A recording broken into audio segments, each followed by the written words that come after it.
Everybody, welcome to C.R.E.A.M episode number 13. Thank you guys for all getting on the C.R.E.A.M podcast. Make sure you subscribe, share on the C.R.E.A.M podcast. And if you like it, please leave a comment. Hey, Norm, how you doing, bud? What's up, Mr. Jason Matthews? How are you? Doing good, man. Sorry about the delay, man. I forgot I'm in a different car today. I forgot my keys to the office. Man, you got some uptown problems, huh? You different car. You left it in the Mercedes. You thought it was the Ferrari, huh?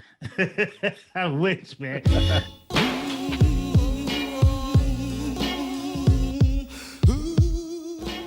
All right, Jason. Lately in the news, we've heard a lot about the Fed, or the Central Bank of the United States, and interest rates, specifically how they've been raising interest rates.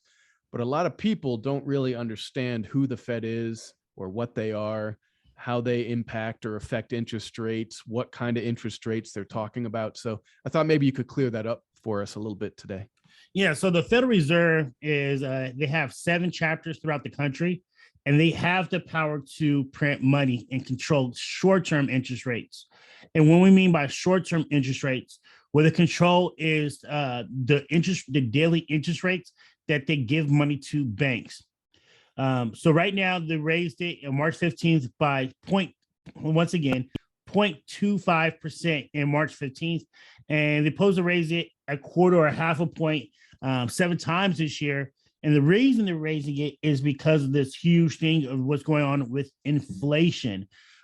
But they do not control long-term rates. So one of the biggest things to pay attention to rates is not the short-term interest rates, but for your 10-year yields is probably the biggest thing that dictates a lot of things that we use today, far as our 30-year mortgages rates, how much we're getting in our long-term CDs and annuities and bond rates.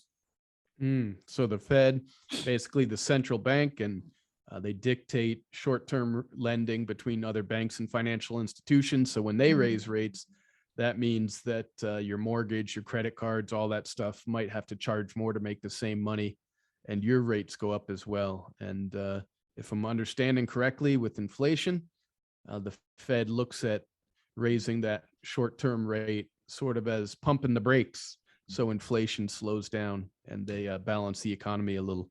Right. But which is interesting, a lot of people don't know, then the market dictates the longer term rates, not the Feds. So as you're seeing these 10-year yields go up, that's the market. It's not the Fed who's actually dictating that. And the market is doing that, basically seeing that there is inflation and they're trying to curb inflation. The market is trying to get ahead of it and take advantage of it. Got it. Yeah. Thanks for clearing that up.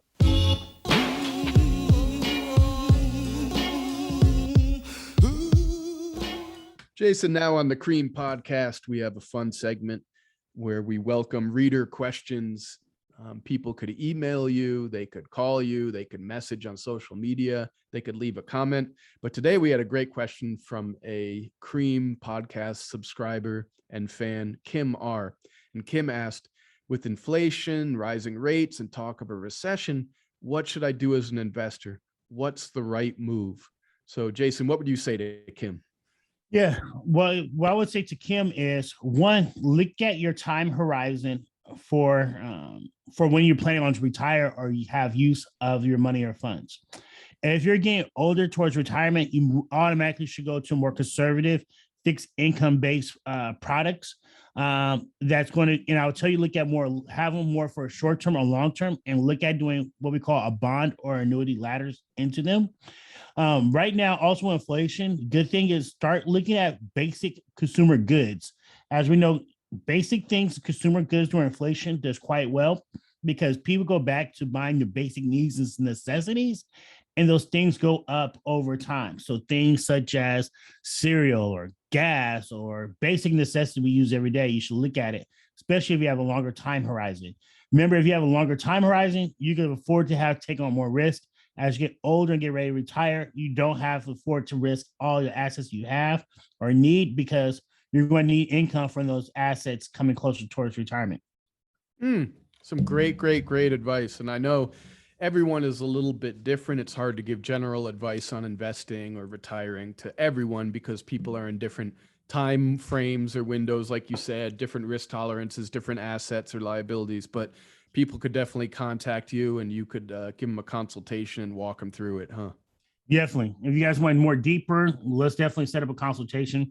Like you said, everybody has uh, different risk tolerance, different goals and objectives on when they need the money, when they're not. You know, it's almost like last year when the crypto people were just trying to turn money quickly overnight, and then they saw it drop a little bit and they sold all their assets. While some people had a 30-year time horizon where it's like, hey, I ride this way forever. I'm not worried about it. So, you know, everybody has a different risk tolerance and goals and objectives.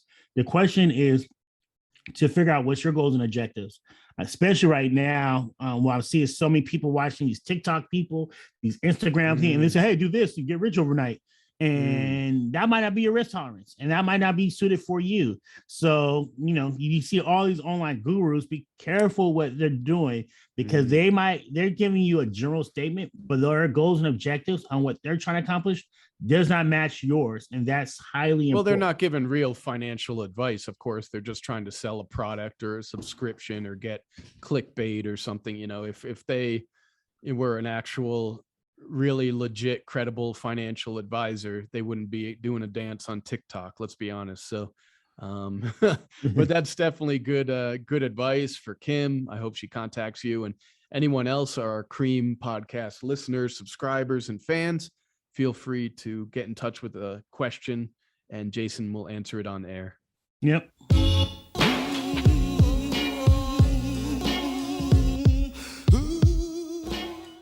All right, Jason, last episode of the C.R.E.A.M podcast, we talked about financial infidelity.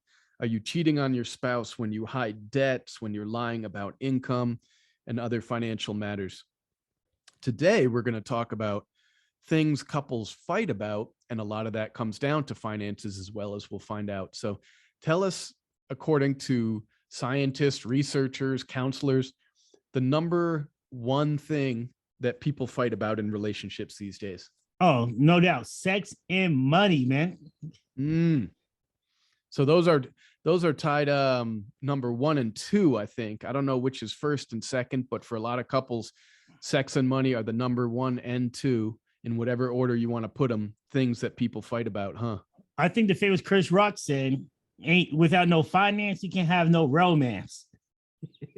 No money, no honey. No money, no honey. As they say. But yeah, that's crazy that the things that couples fight about, whether they're boyfriend, girlfriend, especially when they're married, you get sex, but then money is the top one. Some of the others on the list then are about in-laws. So I know many of us have had fights about the in-laws, housework, allocation of housework, free time, what we're doing with our free time, attention and affection. But the one consistent is money. You know, funny when you think about Chris Rock, I remember he even said that men can't deal with sex changes, while women cannot do lifestyle changes. And one of his kind of like his comedy stands on HBO like 10, 15 years ago, and that's the truth. So yeah, I definitely can see that. Yeah, so a lot of people fight about money, finances, the stress of finances. It puts a huge burden on the relationship, especially if two people aren't on the same page. You know, one is spending at a certain level and enjoying life. The other's trying to pay down debt and has certain goals. So it comes back to it. You have to communicate and you have to be on the same page, or else it just doesn't work. Yeah. And then you think about it, especially with money, with the stress, if lack of money in a household, living check to check, that puts a lot of strain and stress on your relationship, especially if you can't do things you guys want to. And they don't seem like they're moving up economically as a couple or financially wise. It can be very tough and stressful, especially when people lose jobs in the family, and the lifestyle has changed, or the person can't find a job that pays once as another. You start seeing those roads cross, and it changes. It get difficult for a lot of couples, and you see it more and more all the time in this world. You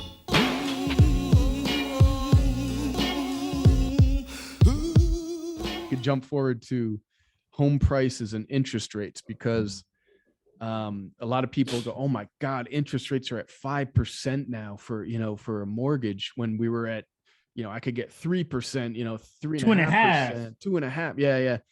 But what does that really mean, and why people shouldn't freak out, and why they still should buy and so I broke down this morning the difference between 4% or 5% on the same 30-year fix it's only a $500,000 mortgage. I was thinking more like Sacramento median, but it comes to about $8.90 difference per day. So it's not like a crazy, you're not spending thousands more per month or something like that. And there are, of course, as you know, 15-year loans to get a better rate. You could use an adjustable rate mortgage. You could buy down your rate, but still, so people aren't panicking about a 5% rate, which in most other economies is a great rate. Yeah, it's crazy. I was talking to somebody yesterday at the baseball field. He does mortgages in Sacramento. He's saying that they're doing more ARM rates now again. Yeah, to get people houses, which I was like, wow. But yeah, and there's risk involved with that because then you're betting on, when the ARM basically expires, it's fixed. Your rate's fixed for 5 years, 7 years, 10 years. Then you're betting on when you have to refinance at that point. You're betting on rates being lower, but of course you could sell in that period, and most people sell their house every 7 years to 9 years on average. Right. Yeah, so people shouldn't freak out. Rates are still good. Buy, refinance, talk to your mortgage broker about a different loan type, buying your rate down. There's still a lot of things you could do to save money. Yeah, it definitely is, man. Definitely a lot of different things you could do.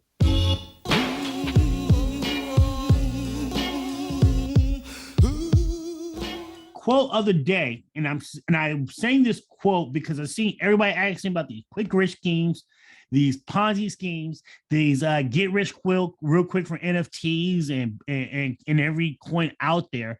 And I'm not saying you shouldn't do crypto or NFTs, but this is a quote that I really believe is: wealth is built by time in the market, not timing the market. And the reason I believe that is so many people are thinking they're about to get rich off of getting a quick lick off of an NFT or crypto or whatever these people say on social media, or these new supposedly guru came out of the works right now. But it's all about being consistent. And I think people have to realize that the greatest generation on earth, which was the people who came out of the Great Depression, they were great savers. They consistently put money away every single time they received money, and that's what made them the greatest generation. And they all have money when they retire because they were savers and they saved consistently. And we have to go back to doing that. And is building wealth takes contributing a little bit in the market and investing a little bit and a little bit, and then when you open up your eyes, you see that you built a great empire for yourself. That's a great notion, and that's a great quote. I love that. Wealth is built time in the market, not timing the market. And too many people think they're so smart, or they read a couple articles, or there's this hot stock and let me double this. So and by the time the average schmo like me gets that information, it's old, it's outdated. So all you do is keep it simple, put your money with a good financial planner and a good fund, or a good mutual fund, or a good investment vehicle. And you need time in the market to see the benefits and to reap the rewards. So thank you for that quote, Jason. Yeah, no problem, man.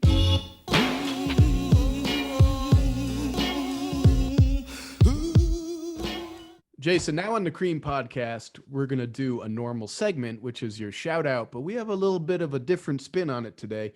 This isn't a positive, happy, glowing shout out. This is one where someone actually did a bad job, so much so that they really ripped you off and you're even thinking about legal action. Tell us about this. Yeah, man. I want to give a shout out to Puerto Plus Garage Auto Center, man. I had a transmission done back in October, November. I had problems with my car. Went to another mechanic close by me and said I need another transmission already. I went back to them and they said, "Hey, you're nothing wrong with transmission." But then I started having problems again with it, where I think they just put more fluid in the transmission thing. So definitely want to give out a shout out, not a positive but a negative, to Puerto Plus Garage Auto Care Center. So what was the name again? Puerto Plus Garage Auto Care Center. And they're located where? San Pablo, California, sir. All right. So everyone stay the hell away from them. Tell your friends. If you wanted to leave a bad review, if you used them before, that's fine too. But these days, people got to spread the word when there's someone doing a good job, but we also got to warn each other when someone's doing a bad job. So stay away from Puerto Plus Auto Care. What did I get the name right? Yes, sir. All right. I'm trying to forget them already. See that? But Mhm. thank you, Jason. And I hope everything works for your Lamborghini. Thanks.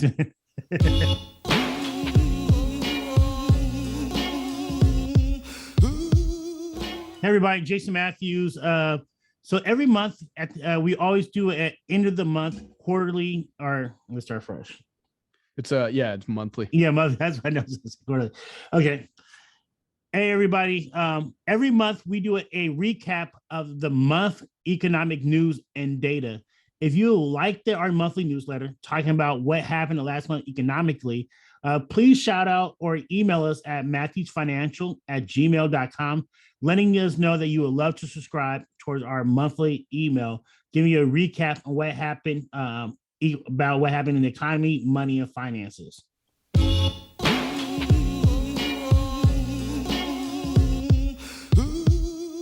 All right, Jason, now we're going to talk about something that hits most of us, though we often don't even realize it or admit it.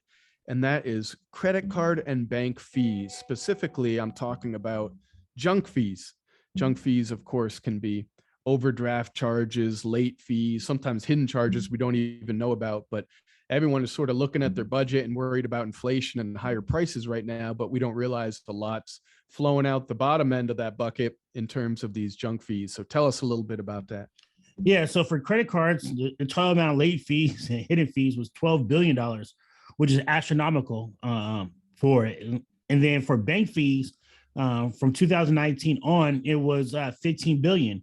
So there was a lot of non-sufficient overdraft fees for 15 billion. Usually they range about $25 to $30.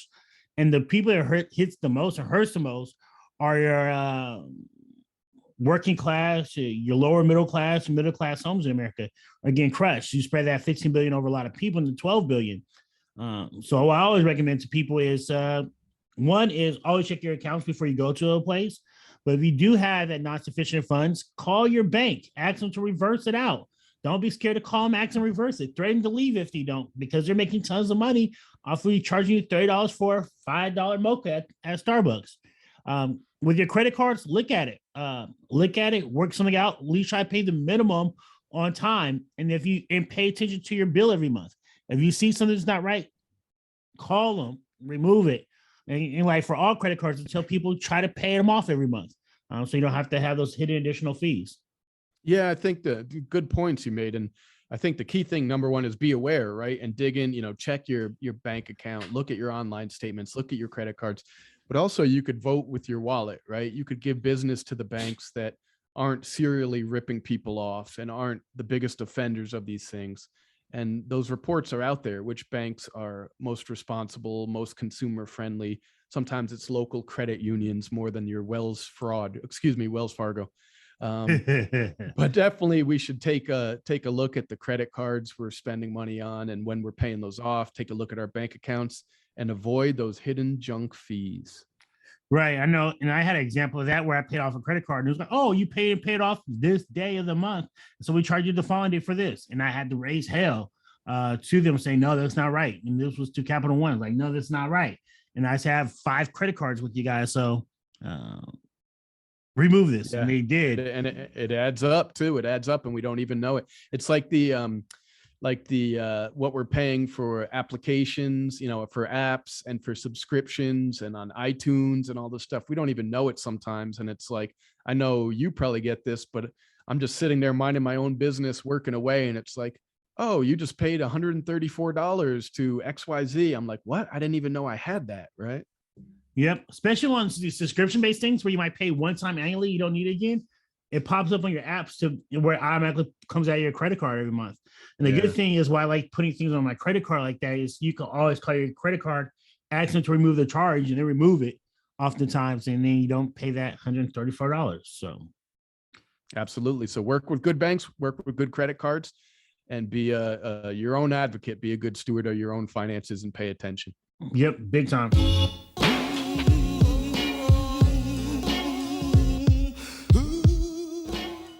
Everybody, thank you once again for listening, tuning in to episode number 13 of the C.R.E.A.M podcast. If this was helpful, beneficial, please share, hit the like button, and pass it on to your friends, as we love to get more exposure and let people know about the C.R.E.A.M podcast.